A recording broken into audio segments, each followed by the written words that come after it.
Convention wrap.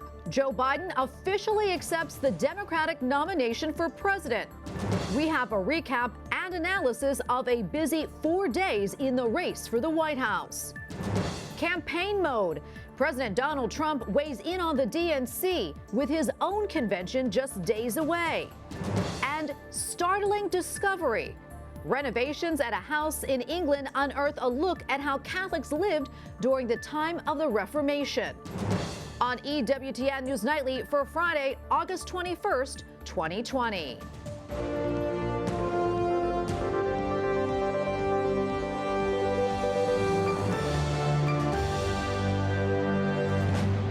Good evening. Thanks for joining us tonight. I'm Tracy Sable. Vowing to unite the country, Joe Biden officially accepts the Democratic Party's presidential nomination, pledging to be a president for all Americans. The current president has cloaked American darkness for much too long. Too much anger, too much fear, too much division. Here and now, I give you my word. If you entrust me with the presidency, I will draw on the best of us, not the worst. I will be an ally of the light, not the darkness. The 77-year-old Catholic would be the oldest president ever elected if he defeats President Donald Trump in November.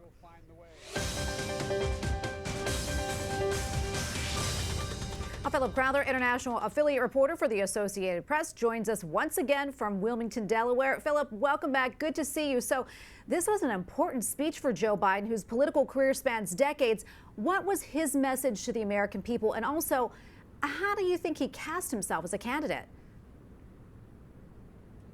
Well, you already mentioned it. It's almost surprising to hear that you have a candidate on stage there saying that despite the divisions in the country right now, that he still believes in the unity of the United States. That was essentially the nominee's main message on stage here in Wilmington in Delaware, that he will be able to unite the country with the kind of bombastic language maybe that we are used to, of course, from a nomination speech with the former vice president saying that he was going to end the season of darkness, and as you just heard from him, he was going to be an ally of the light. Now, what we've heard from the nominee of the Democratic Party has essentially been, throughout the last 4 days of this convention, a clear contrast, of course, between him and the incumbent in the White House. Now, the other thing that was, of course, important about this speech, more than anything because of the unrelenting criticism coming from the White House and the Trump campaign about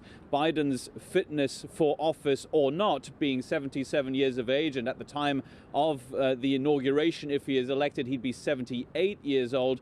Well, Joe Biden actually did well in his speech. He was firm and clear in his acceptance speech, and that will go a long way because of all of those questions having been asked about Joe Biden's competence for office. Philip, did we get any insights into any specific policies that he would implement if elected? Well, there's never really that much time in an acceptance speech at a national convention, but we certainly got a very clear idea from the former vice president as to what his priorities would be from day one. He spoke about 4 crises that are happening in the United States at the same time. Those crises being the coronavirus pandemic, first of all, the economic crisis that has come as a result of the COVID-19 pandemic. Then add to that racial injustice in the United States. And finally, what you don't hear much from the White House, climate change as one of the biggest priorities for what would be a Joe Biden White House. Now, in terms of concrete policy ideas from the former vice president, I just go into one, the coronavirus response from Joe Biden. He said that he would implement a federal strategy, maybe instead of the state-by-state strategy that we're essentially seeing right now. First of all, he says that he would like to see more rapid testing throughout the country and probably controversially at this time, a national mask mandate. Now, that is not necessarily something that is going to unite the country. At these times of division, that is a difficult and dangerous proposal to come from one of the nominees. But Joe Biden has said it before and said it again during his nomination speech. If he was to be elected, wearing a mask would be mandated across the country. All right, quickly, looking ahead, any idea what the plans are for campaign events for Biden-Harris? And do you think they'll be virtual like the convention?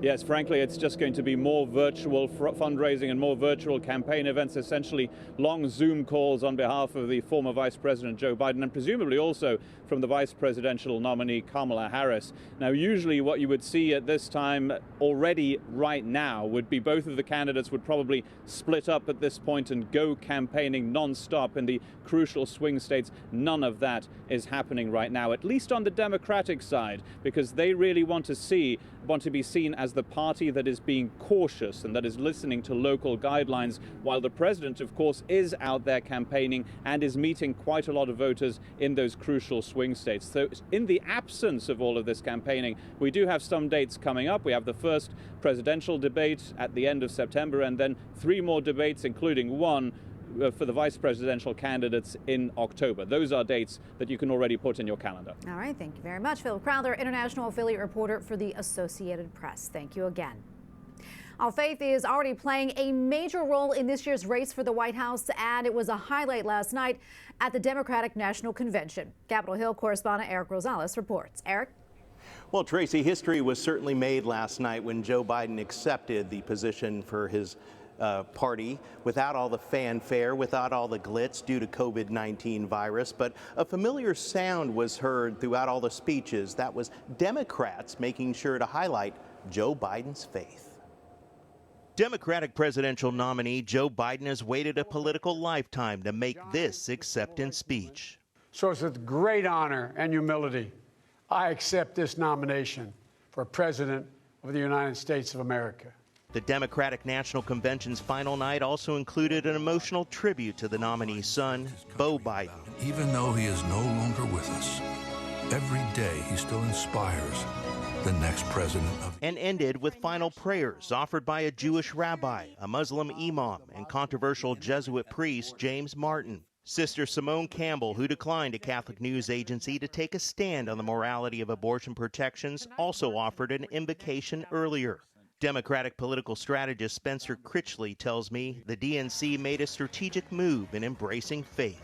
He's very comfortable speaking in terms of faith, and I think it's a very good idea to reclaim that language and reclaim that mode of thinking for the Democratic Party and not surrender it to the other party. Conservatives point out 2 Democratic groups at this week's convention stripped the words "under God" when they said the Pledge of Allegiance. It remains to be seen whether voters will focus on the extremes of the Democratic platform, whether they'll focus on Joe Biden's historic Catholic faith, and whether they'll recognize when he is out of step with the Catholic Church.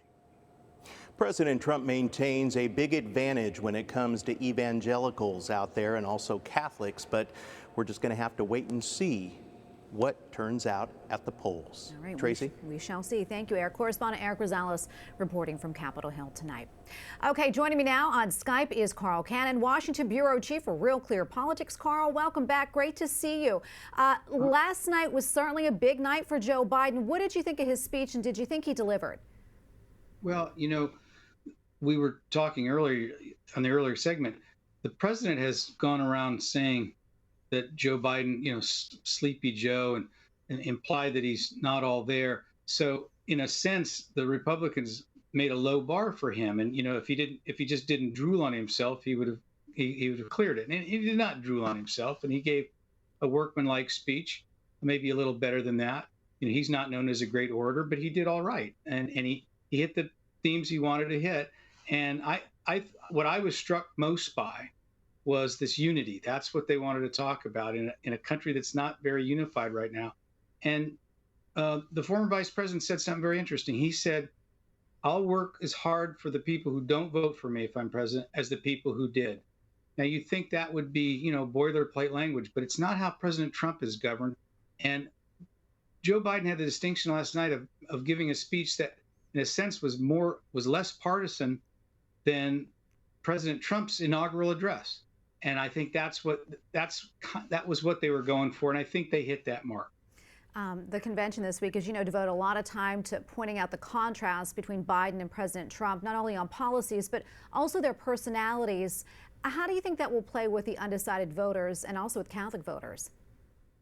Well, I'm not sure how different they really are in terms of their personality. You know, if you watched that speech carefully, Tracy, Joe Biden was talking about love and unity, but sometimes his face, you know, he looked angry. It was kind of, you know, Bruce Springsteen has been a musician that the Democrats have used in this campaign and previously. And Springsteen will sometimes have a really happy melody with dark lyrics. And I was thinking at times like that Biden wasn't quite, it's a little more of an effort to be a happy warrior than they let on. But what he's trying to say is that I have a big heart, and that you know, that President Trump doesn't. And I think the Republicans are going to have to answer that next week, and I'm sure they will. But that was the contrast they're trying to make. Yeah, Carl, we don't have much time left, but I'm curious, what impact do you think Kamala Harris, Biden's VP pick, will have on his candidacy? Well, I don't know. You know, people don't really usually vote for the vice president. We've never had a person before who thought the presidency was going to be 78 years old before he took the oath of office. People look at her as though she could be president. And I mean, it's always the case, but more likely than most. And so I think in the coming weeks before November, you know, first Tuesday in November, Americans are going to take their measure of this ticket. And one thing they're going to decide is, do they see Kamala Harris in the Oval Office? And undecided voters are going to have to decide what they think about that. Okay, Carl, thank you so much for your time. We always appreciate having you on. Carl Cannon, Washington Bureau Chief for Real Clear Politics. Thanks again, Carl, for your analysis. You're welcome. One major convention done, another one set to go next week. President Donald Trump and the Republican Party will step into the spotlight. But first, the president not letting what Democrats said about him go unanswered. White House correspondent Owen Jensen reports. Owen? Tracy, all week now, President Trump has been coming under fire from Democrats for his leadership. And all week long, he's been returning that fire, including today at a stop in Virginia. President Donald Trump spoke today before the Council for National Policy. The president recalled his trip to Pennsylvania yesterday and slammed Joe Biden's connection to that state. So he left a long time ago. He left 7 decades ago. And he still calls it his home. And his real home is a place he never leaves anymore. And when the president brought up the Middle East, he received a long-standing ovation. It's like Israel. Look what I did for Israel. He's failed to protect us. He's failed to protect America. Joe Biden attacked the president during his Democratic acceptance speech last night. The president fired back. In 47 years, Joe did none of the things of which he now speaks. He will never change, just words. And the president also released this campaign video. Now Biden's embraced the failed policies of the radical left. The biggest tax increase ever, massive job-killing regulations, amnesty for illegal immigrants. And Vice President Mike Pence, who will be debating Senator Kamala Harris, put it this way. The choice in this election has never been clearer, and the stakes have never been higher. Meanwhile, the Republican National Convention just days away now. The president will have the incumbent advantage of using the White House as a backdrop. We spotted lighting and scaffolding going up on the South Lawn today for the president's acceptance speech next week. Also today at the White House, President Trump invited friends and family to a small funeral for his brother Robert, who passed away last week in a New York hospital. Tracy? White House correspondent Owen Jensen reporting for us tonight. Thank you so much, Owen. Postmaster General Louis DeJoy testified this morning before a Senate committee. I think the American people can feel comfortable that the Postal Service will deliver on this election. Public outcries over mail delays have put the Postal Service in the spotlight. Democrats said cost-cutting initiatives are causing an upheaval that threatens the election. This week, the Postmaster General promised to postpone any further changes to the Postal Service until after the election. Coming up, exploring faith and politics. We'll discuss the historical aspects of religion's role in government.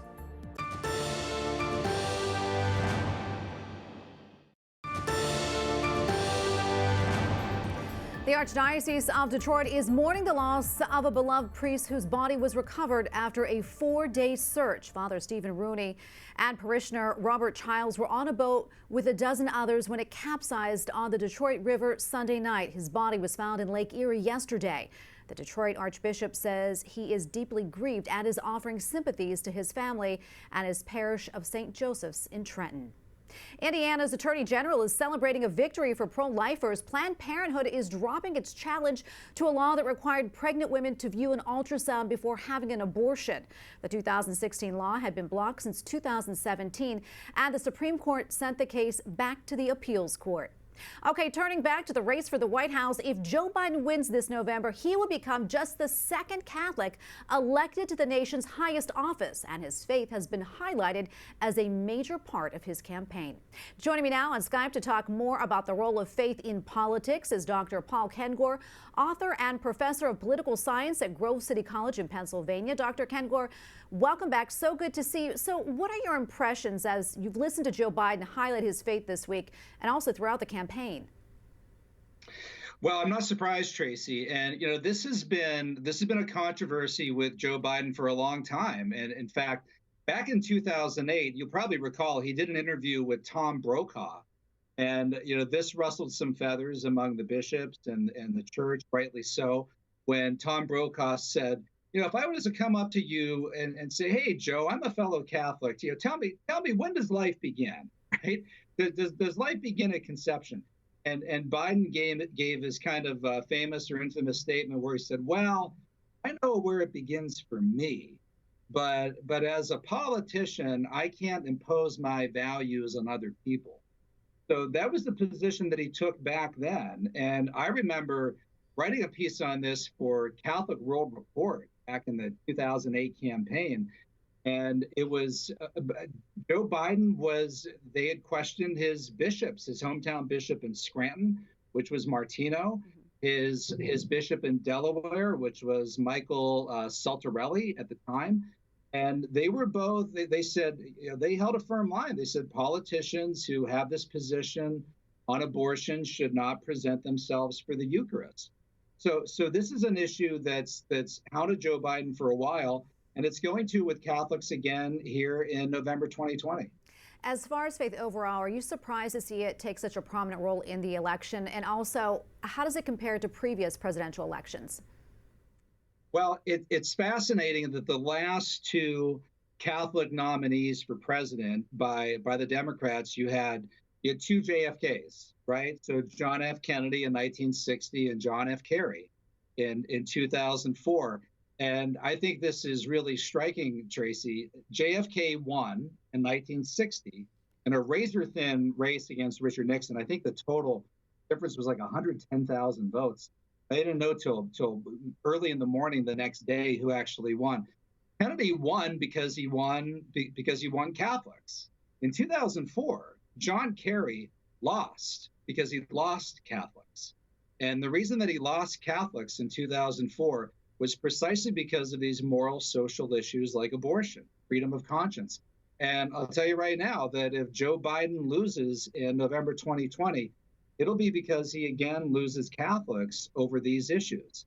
So the idea that a Catholic nominee, which is something that ought to excite Catholics nationwide, could not win the presidency because he doesn't win Catholics, because instead Catholics vote for the Protestant, as they did with George W. Bush in 2004, that could well happen again. And it'd be quite an irony. Yeah, and I want to continue on with that. Do you think it's really a political gamble for him to kind of tout his Catholic faith, especially to Catholics? So many of his, as you mentioned, his political positions are contrary to church teaching. If I was him, I would hush these up as much as possible. And picking Kamala Harris, I was really surprised by that. I thought he would pick Susan Rice, who is much less of a lightning rod. She doesn't elicit the kind of raw emotion that Kamala Harris did. And as we've heard the last couple of weeks, people are reminding us of what Kamala Harris said to John Boisher, who was up for a judicial appointment in December 2018. And she at that time questioned his membership in what she called an all-male society, which was the Knights of Columbus. and asked him, did you know that this all-male society is against a woman's right to choose? And also asked him when he joined the Knights of Columbus in 1993, which would have been, 12 years, over 20-some years before the Obergefell decision, and a few years before the Defense of Marriage Act, which the entire Senate voted in favor of, including almost all Democrats, probably including Joe Biden, by the way. But she asked Boisher, did you know that the Knights of Columbus was against marriage equality? Well, yeah, the Knights of Columbus, this all-male society, is a Catholic organization. So that's going to really hurt Biden I think with Catholic voters, and it should. It really should. Paul, thanks so much for your time. We appreciate you coming on. Dr. Paul Kengor, author and professor of political science at Grove City College, and an author. Thanks so much for your insights. Thanks, Tracy. Anytime. Up next, the president of Turkey is turning another historic former Greek Orthodox church into a mosque. We'll explain.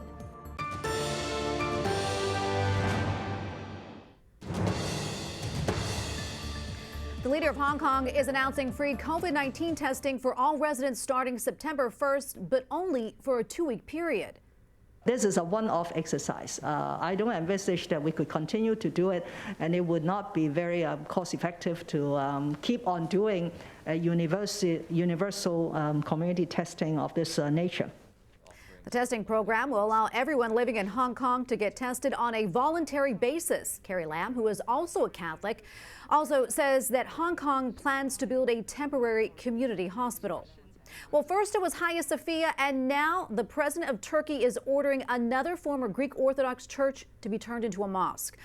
The Kora Church in Istanbul is a 4th century structure that was originally part of a monastery in Byzantine Constantinople. The mosaics and the frescoes are described as stunning. They were covered up after the Ottoman conquest in 1453, but were restored after World War II when it was turned into a museum. The head of the Bishops' Conference of Poland celebrated a mass earlier this week to mark the 100th anniversary of the miracle on Vistula. Archbishop Stanislav Gadecki commemorated the 100th anniversary with a mass last weekend. On August 15, 1920, 1 million Soviet soldiers attacked Poland. They were seeking to spread communism. Warsaw's cardinal led thousands of people in a novena to Our Lady and to St. Andrei Bobola. The Soviet forces were defeated, and soldiers later said during the battle they saw a priest with a crucifix leading the troops, and above him was a towering female figure believed to be Our Lady. And finally tonight, construction work on a house in England has unearthed new information on the secret lives of Catholics during the Reformation. The project at the house in Norfolk unearthed handwritten manuscripts and other materials dating from the 15th and 16th centuries. Officials say the objects confirm the history of the house as a retreat for a devout Catholic family. Luke Copen, Europe editor for Catholic News Agency, joins us now from London. Luke, welcome back. Good to see you. So what can you tell us about the artifacts that were uncovered, and why are they so significant? Well, researchers have made some absolutely amazing discoveries in this house. Their star find is probably a 15th century manuscript parchment, which is beautifully illuminated with gold leaf and bits of blue. And this was just discovered quite randomly by a builder who just noticed the glint of the gold leaf. Experts believe that this manuscript may have been part of a Book of Hours, which was a devotional book that was used by many lay people at the time. They also found, quite incredibly, an almost completely intact copy of a book called the King's Psalms. And this book's really interesting because it was written by St. John Fisher, who was famously executed after he refused to recognize King Henry as the head of the church in England. We should also mention as well some little fragments that they found of handwritten musical notation. And these are really interesting because they think that these may have been used by musicians who attended secret masses at the hall that were celebrated after the Reformation, even though it was illegal to do so. What an amazing discovery. Do we have any idea who the family was? Yes, we know a fair bit about the family, who were the Bedingfields. They experienced a quite incredible rise and fall during the Tudor era. They were very prominent at the royal court until the Reformation truly arrived. at which point they refused to abandon their Catholic faith. And as a result, they were ostracized from the court, and they face all sorts of penalties and persecution over the next few centuries. Luke, is it unusual for discoveries like this to be made when houses are being renovated? Yes, it is. What's so rare about it is that archaeologists it's very seldom that they have the chance to go digging around in areas of these houses which haven't been disturbed for centuries. And I think also as well, what they found is very significant for English Catholics because it's a reminder of just how much families like the Bedingfields sacrificed to keep the faith alive during really the darkest period for Catholics in this country. Well, Luke, thank you so much for sharing that with us. We really appreciate it. Luke Hoppen, Europe editor for Catholic News Agency. Thanks again, Luke. Thank you, Tracy. And we thank you for watching tonight. For the entire EWTN News Nightly team, I'm Tracy Sable. Good night and God bless.